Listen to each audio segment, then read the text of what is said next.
नमस्ते and welcome back to happy home making. अपने साथ बहुत सारे खुशियों को लेकर फिर से फेस्टिव सीजन आ ही गया। अभी तो सभी घरों में जोरों शोरों से फेस्टिवल की तैयारियां चल रही है। Cleaning, decluttering, rearranging, shopping, decoration, काम तो बहुत सारे हैं। नॉर्मली फेस्टिवल की शुरुआत हम क्लीनिंग एंड डिक्लटरिंग से ही करते हैं, है ना? लेकिन इस क्लीनिंग, डिक्लटरिंग एंड ऑर्गेनाइजेशन की प्रोसेस में अगर अनजाने में कुछ गलतियां हो जाते हैं तो साल भर ज़्यादा एफर्ट डाले बिना किसी भी पर्टिकुलर जगह को मेंटेन रखना काफ़ी मुश्किल हो जाता है। इसलिए आज इस वीडियो में हम ऐसी ही कुछ गलतियों के बारे में बातें करेंगे जो कि हम अक्सर अपने वार्डरोब को ऑर्गेनाइज करते हुए कर बैठते हैं।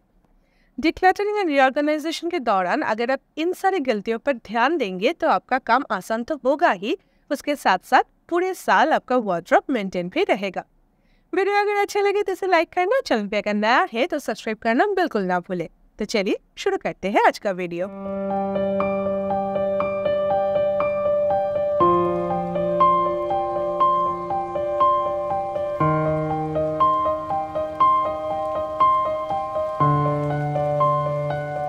मेरी ये 12 इयर्स पुरानी वार्डरोब आप लोग तो कई बार मेरी वीडियोस में देख चुके हैं।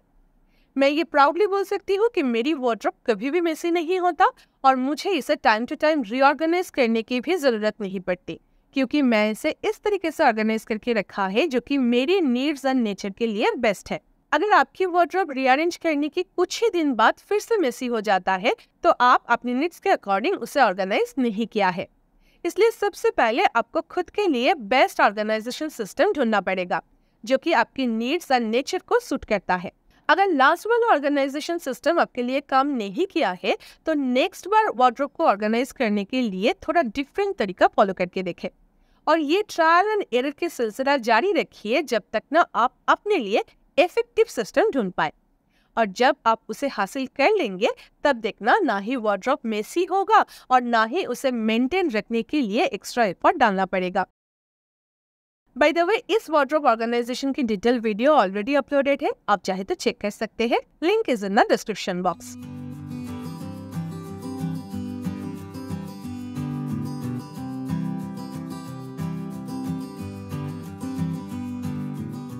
कभी ये सोचकर देखा है कि वार्डरोब ओपन करते ही कपड़ों के ढेर दिख जाते हैं लेकिन फिर भी पहनने लायक कुछ भी नहीं मिलता? ऐसा क्यों होता है? जितना भी डिक्लटरिंग कर लिए फिर भी वार्डरोब में स्पेस कम ही पड़ जाते हैं। लेकिन हम जब कुछ खरीदते हैं तब तो पसंद करके ही खरीदते हैं, तो फिर बाद में ये प्रॉब्लम क्यों आता है? क्योंकि वार्डरोब में बहुत सारे ऐसे कपड़े रह जाते हैं जिसे थोड़ा बहुत ऑल्टरेशन की जरूरत है, लेकिन हम वो काम समय पर कंप्लीट करना भूल जाते हैं और जब कहीं जा रहे होते हैं तब हमें याद आते हैं कि अरे इसे कैसे पहनूंगी, इसे तो थोड़ा ऑल्टर करना था, इस कुर्ती का तो लेंथ थोड़ा कम करना था, अरे इसमें तो स्लीव्स लगाना ही भूल गई, मैचिंग दुपट्टा लेना था याद नहीं रहा, अभी इस सूट को कैसे पहनूंगी,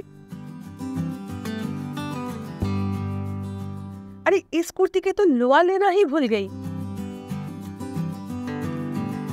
ओहो इस साड़ी की ब्लाउज तो मास्टर जी को देना था, हे भगवान अभी इसके साथ कौन सी ब्लाउज पहनूंगी।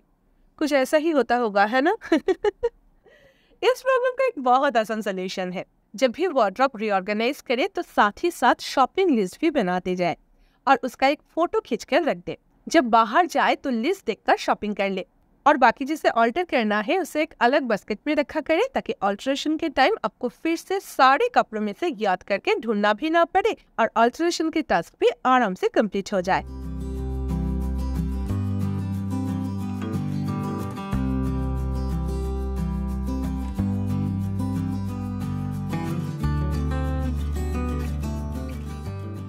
वार्डरोब में सेक्शंस जरूर क्रिएट कीजिए ताकि सिमिलर आइटम्स एक ही जगह पर मिल जाए। जैसे कि मैंने सारे एम्ब्रॉयडर्ड कुर्ता एक ही मल्टीलेयर हैंगर में रख रखा है।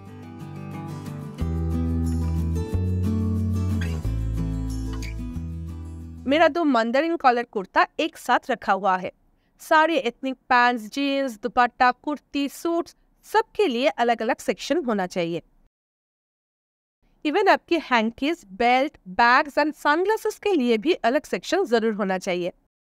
अगर सही ऑर्गेनाइजर यूज करके सेक्शन क्रिएट नहीं करेंगे तो कपड़े को जितना भी ऑर्गेनाइज करके क्यों ना रखें वो इजीली मिक्स हो जाएगा और आपका वार्डरोब बहुत ही जल्द मेसी हो जाएगा। और एक चीज, हर एक सेक्शन में फ्यूचर परचेजेस के लिए खाली जगह जरूर रखा करें, ताकि जब भी आप कुछ नया खरीदे तो उसे रखने के लिए जगह जरूर मिल जाए।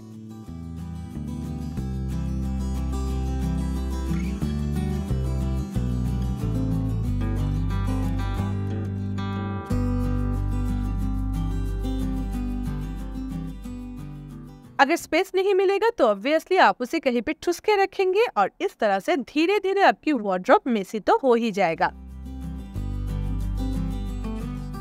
जब भी हम कोई फंक्शंस या फिर त्योहारों के लिए तैयार होते हैं तो ऑब्वियसली 2-4 कपड़े तो हम ट्राई कर ही लेते हैं, है ना? और अल्टीमेटली जब एक आउटफिट डिसाइड कर लेते हैं तो बाकी कपड़ों को या तो बेड पर ही छोड़ देते हैं या फिर अलमारी में किसी तरह फोल्ड करके ठूस कर चले जाते हैं। और जब थके हारे वापस आते हैं तो उसे जगह पर रखने का मन भी नहीं होता। और इस तरह के छोटे छोटे इग्नोरेंस की वजह से ही वार्डरोब मेसी होना स्टार्ट होता है। तो बेटर है कि इस तरह के सिचुएशन में आप वार्डरोब के साइड में एक एक्स्ट्रा लॉन्ड्री बास्केट रख दें और उसमें इस तरह के कपड़े को फॉर द टाइम बिंग रख दें।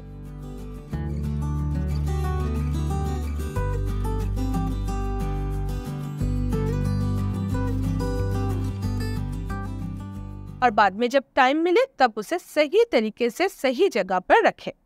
इससे ना ही आपका वार्डरोब मेसी होगा, ना ही घर गंदा दिखेगा और ना ही कपड़ों पर डस्ट आएंगे।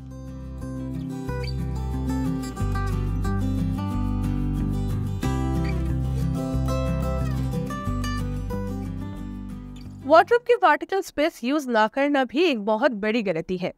वर्टिकल स्पेस को यूज में लाने के लिए आजकल बहुत सारे वार्डरोब ऑर्गेनाइजर अवेलेबल है, जैसे कि इस तरह के ऑर्गेनाइजर मेरी वार्डरोब के लिए परफेक्ट है। इसमें मैं डेली वेयर कुर्ती स्टोर करके रखती हूँ और इसमें काफी सारी कुर्तियां आ भी जाते हैं।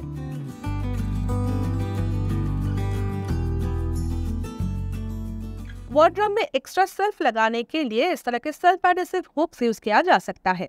अगर आप हुक्स को सही तरीके से इंस्टॉल करेंगे तो वो कभी भी निकल कर नहीं आएगा।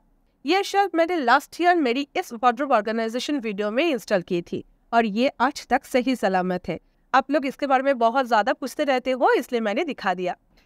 इवन मुझे तो कभी कभी याद भी नहीं रहता है कि ये रैक को अलग से जुगाड़ करके लगाया गया है। देखिए, एक्चुअली वार्डरोब स्पेस को मैक्सिमाइज करना बहुत जरूरी है और उसे जितना वाइजली करेंगे उतना ही वार्डरोब को एफर्टलेसली मेस फ्री रख पाएंगे। मेस फ्री वार्डरोब के लिए ऑर्गेनाइजर्स तो नो डाउट जरूरी है, लेकिन उससे भी जरूरी है सही ऑर्गेनाइजर चूज करना। कुछ भी खरीदने से पहले मेजरमेंट जरूर ले लें ताकि अननेसेसरी रिटर्न्स की हैसल फेस ना करनी पड़े। कई ऑर्गेनाइजर ऐसा है जिसे यूज करने से स्पेस मैक्सिमाइज होने के बदले स्पेस वेस्ट होता है, जैसे कि ये हैंगिंग ऑर्गेनाइजर। इसे हैंग करने से वार्डरोब के पीछे काफी सारे स्पेस वेस्ट हो जाते हैं और 2-4 कपड़े रखने से ही ये बेंड भी हो जाता है। तो बेटर है कि आप इस तरह के सेक्शन ऑर्गेनाइजर में इन्वेस्ट ना करके इस तरह के सेक्शन ऑर्गेनाइजर में इन्वेस्ट करें। ये बहुत स्टडी है, स्पेस सेविंग है और ड्यूरेबल भी होता है।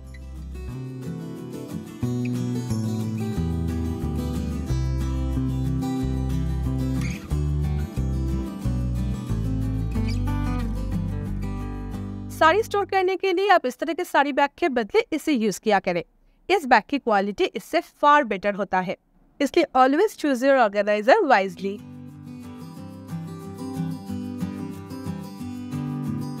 वार्डरोब ऑर्गेनाइज करते हुए और एक गलती हम अक्सर करते हैं, सीजन वाइज हम कपड़े को रिशफल नहीं करते हैं।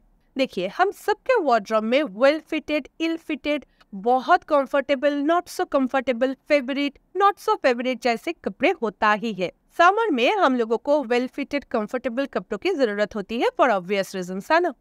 लेकिन विंटर में थोड़ा बहुत अनकंफर्टेबल, इल फिटेड कपड़े चल जाते हैं, क्योंकि एक तो बहुत ठंड होती है और दूसरा हम बहुत ज्यादा लेयरिंग करते हैं।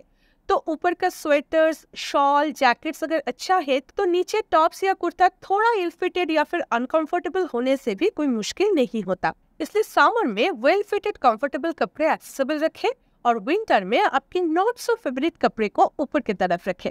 इससे क्या होगा, समर एंड विंटर में रोटेशन करके आपके सारे क्लोथिंग यूटिलाइज हो जाएगा और आपकी वार्डरोब भी मेंटेन रहेगा। इसलिए सीजनल रिशफलिंग बहुत जरूरी है।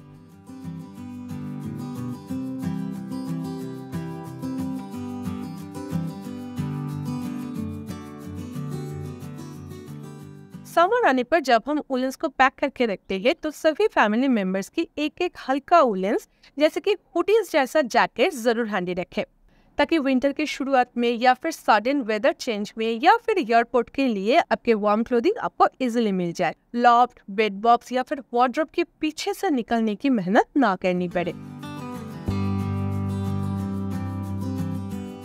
तो इस दिवाली वार्डरोब रीऑर्गेनाइज करते हुए इन सारे गलतियों को जरूर सुधार ले। अब देखना मेरी तरह आपकी वार्डरोब भी पूरे साल एज इट इज रहेगा। जब भी कोई काम करे तो उसे थोड़ा टैक्टफुली करने की कोशिश करे, इससे घंटों का काम मिनटों में हो जाता है। तो आज के लिए बस इतना ही। वीडियो अगर अच्छा लगे तो इसे लाइक करना, चैनल पे अगर नया है तो सब्सक्राइब करना बिल्कुल ना भूले। मैं अमृत आपसे फिर मिलूंगी एक नए वीडियो के साथ next Sunday. Until then take care, lots of love from happy home making. Bye bye.